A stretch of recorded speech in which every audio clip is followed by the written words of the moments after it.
Hello there everyone, welcome back to our channel. In today's video, you're going to see how to set a Facebook Marketplace.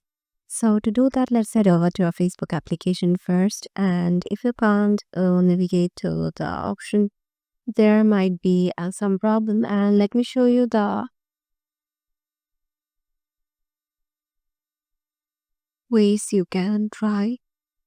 So the first one is ensure you have active Facebook account, and on the Facebook homepage, look for the marketplace icon on the left hand side menu, and alternatively you can find it in the menu by clicking three lines and scrolling down.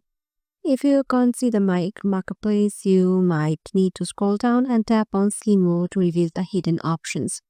So once you're there, once the marketplace, tap on the plus or create new listing button and select the type of listing you want to create, such as item for sale, vehicle for sale, or home for sale or rent.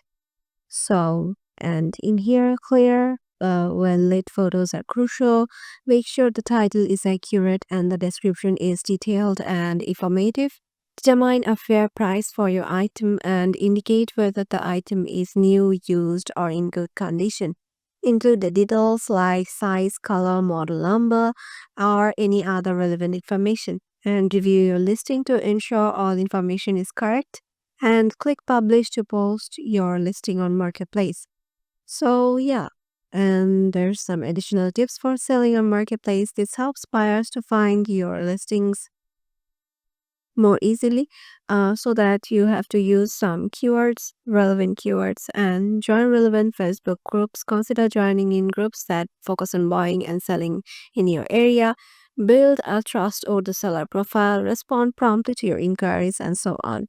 So yeah, this is how you can just set a Facebook Marketplace. Hope this video will help you out, and if you face any sort of problem, just comment it down below and we'll reach out. We will see you in the next video.